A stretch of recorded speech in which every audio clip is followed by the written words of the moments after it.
Here's Alta Regina in the second colours for Wathman. And I think they're almost set. They are ready, lined up, set, and racing. Away we go. Day 2 of the Sky Bet Ebor Festival underway with the Sky Bet Lowther Stakes Group 2. These fillies charging down the straight 6. Shimmering Sun down the centre in the maroon jacket is the first one to begin, showing good pace, being held together close up. Miss Cody in the red jacket.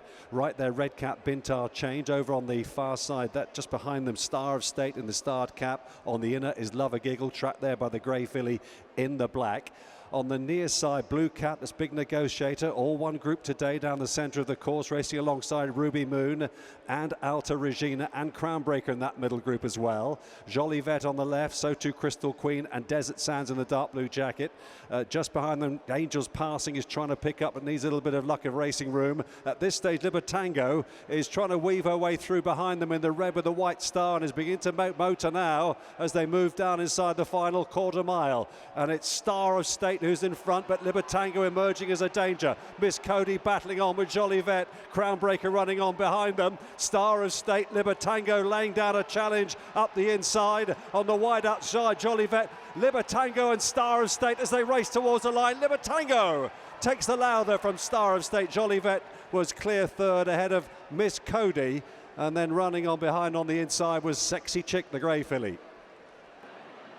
Oh, balls of steel stuff from Billy Loughnane, who rides another pattern race winner for George Boughey in the shape of the Albany Stakes heroine Libertango, who's won at Group 2 level today, the Sky Bet Lowther. She's come from nearly last to defeat her main market rival, the very promising Joseph O'Brien trained Star of State. And third, representing yesterday's top team, was Jolivet's. And they're a little way clear of Miss Cody. The form makes a fair bit of sense. We've got a promising filly in second, but an already proven pattern class filly who comes home in front at 3-1, continuing a fine run for her trainer. Of course, that has included Bo Echo's great victories this season and Servy's success at the weekend. And from stall 15, just look at this. He takes back and crosses right over to the far side. That's Jamie Spencer on Kylecky all over again. Yeah, he had the plan then had to be executed, and to execute the plan needed a little bit of luck, and as you say, some balls of steel, and Billy has managed to pull it off, and it's an exceptional ride, isn't it, George, this? It's a very smooth ride. I think he's done it because he wanted to make sure he's getting a toe through. He was concerned, speaking to Billy before racing, that he wasn't going to have anything in the high numbers to lead him through, and he's gone left-handed out the stalls, and then he's latched onto the back of them sort of mid-race. She travelled oh so strongly, Nick, didn't she? Yeah, and I thought to myself here, for all her talent and for all we knew what she did in the Albany, she's giving Joseph O'Brien's powerful, talented filly a lot of ground here, and Dylan's really set her alight, and you're thinking, well, these Joseph horses don't come back. No, I agree, and interestingly, when Billy went for this filly, she sort of leant over and raced away from Star of State, and I think that was to Billy's advantage, really, not to sort of help her along. But Libertango's really stepped up from what we've seen. She's very straightforward, and she's done well in the circumstances to win. Group 2 black type for a close relative of Frankel, Jolivet. That's another feather in Andrew Balding's cap for Juddmonte, and Colin Keane taking the ride. And that was a good run, because she's far left, isn't she? So she's on the outside of runners, possibly not in an ideal position, really, and she does much the best of anything over that side as we're watching the replay now. She drifts in a little bit, but certainly puts it up to the first two, and it's a good performance from her. Star of State, you've got to be pleased with her, but she's had every chance. There was no excuse there. Libertango's just got a few more gears, hasn't she, at this stage? Yeah, I just wonder, Dylan will probably be frustrated. I think probably she lacked a bit of concentration when she committed a long way out. We know she's straightforward, she's proved that at Leopardstown, but ideally would have probably wanted to leave for a fraction longer. George Boughey trains another pattern race winner, Billy Loughnane. Patience of virtue here, and a little bit of boldness from the stalls as well. Libertango continues on her upward curve. Yeah, she was worthy of a sectional upgrade from Newmarket, where she quickened with a 10.48 from the 2 to the 1, and then just got there a bit soon. This time, delayed challenge by Billy Loughnane. A super ride from stall 15, 3-1. Libertango's won the Lowther. Star of State second, the 9-4 favourite from stall 6. Jolivet was in third spot at 25-1 from stall 14, but that really was a top ride from Billy Loughnane. And the time is 1:13.66, 3.46 above the Racing Post standard. Well, Billy Loughnane had a plan on Libertango and he executed it brilliantly. Right when the stalls opened, you clearly had a plan. Talk us through that. Yeah, I was disappointed this morning when there was the two non-runners and there were fancied runners drawn near me. I thought at Dex that they were going to be the ones to drag me into the race, but they were withdrawn this morning, so I had to go to a different plan. Joseph's filly I thought would stay the trip well, and I thought they'd be pretty positive with her, and I got it wrong with her at Newmarket. She's a filly that enjoys having a target for as long as possible, and I was keen to have something take me into the furlong pole, and then she put the race to bed well. So you needed her to be covered up as long as you possibly could. Were you confident you were always going to get there? Yeah, I was. After the first couple of furlongs had gone and I could have targets in front of me, and then I was happy that as long as I got a bit of luck, managed to get out, she'd get the job done. And is this a filly that you feel has improved since we saw her in the Duchess of Cambridge? I think so. Obviously, Ascot to Newmarket's a pretty quick backup, and she'd been a breezer. She'd had a hard prep into there, straight to winning a novice to Ascot. She had a little bit of time after Newmarket, and I think that's done her no harm to just really sort of relax and strengthen up, and she's put up a career best today. And is this her trip? I think 6 is her trip for the time being. She may get a little bit further later on in the two-year-old career or possibly next year, but at the minute she's all about speed.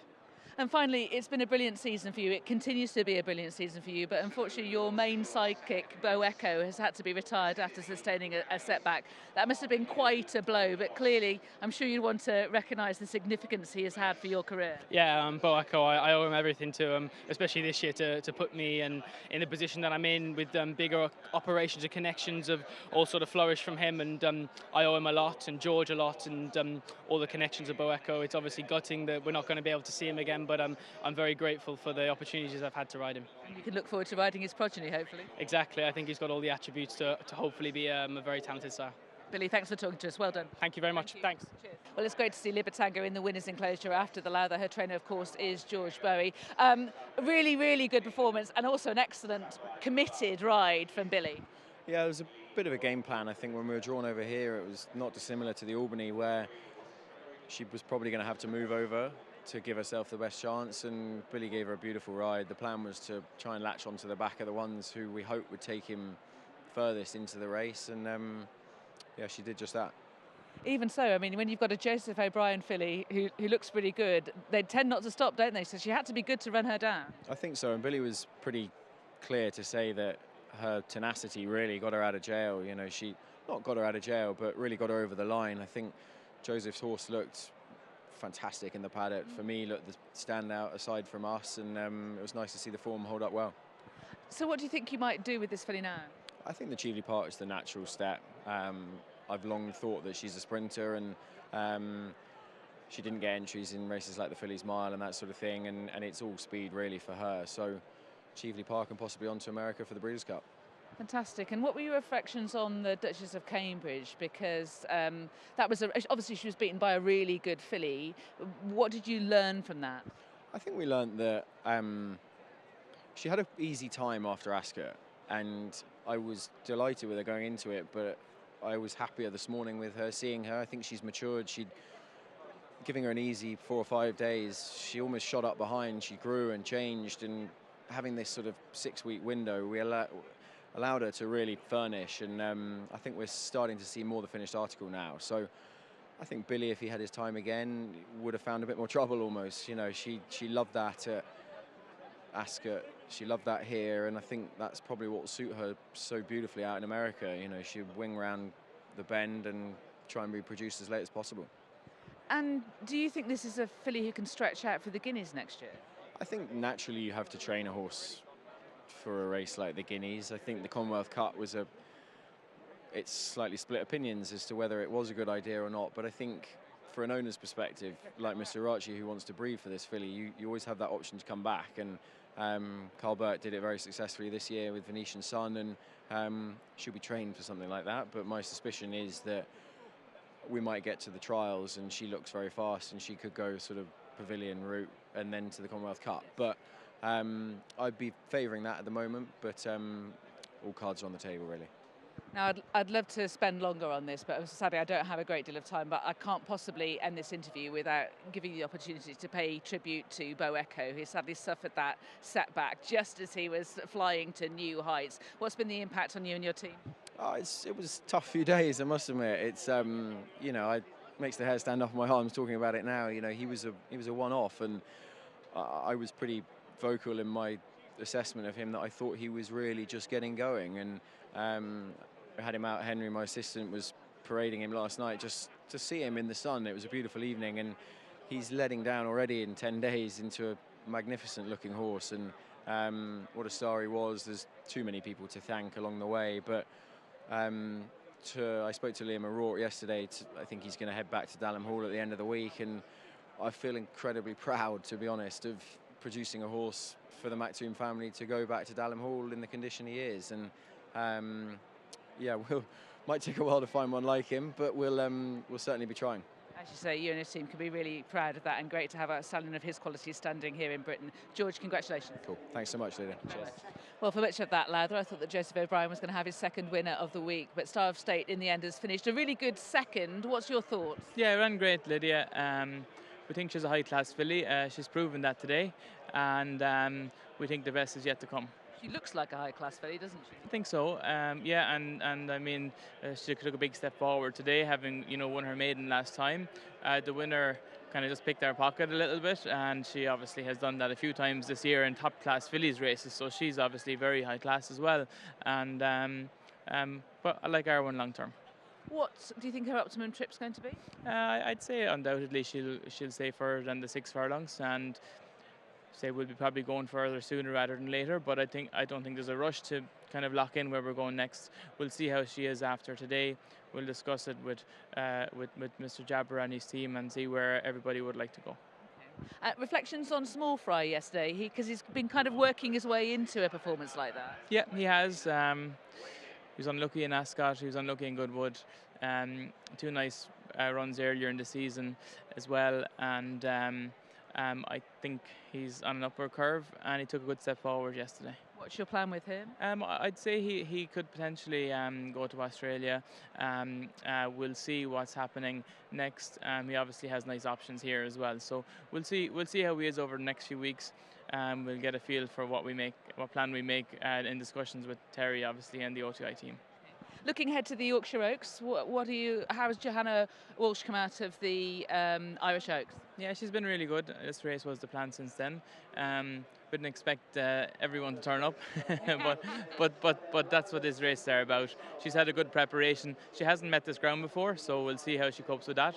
But she's a high-class filly, and hopefully she can run a good race again today. And how is Thundering On? Yeah, she's really good. She's had a little mid-season break, and we're excited about the autumn. And where are we likely to see her? Not sure yet, but she'll be kept in all the big races, and I'd say she'll turn up in a few of them. Best of luck for the rest of today. Thanks, Lydia. Thank you very much. Cheers. Watch live racing now on racingtv.com.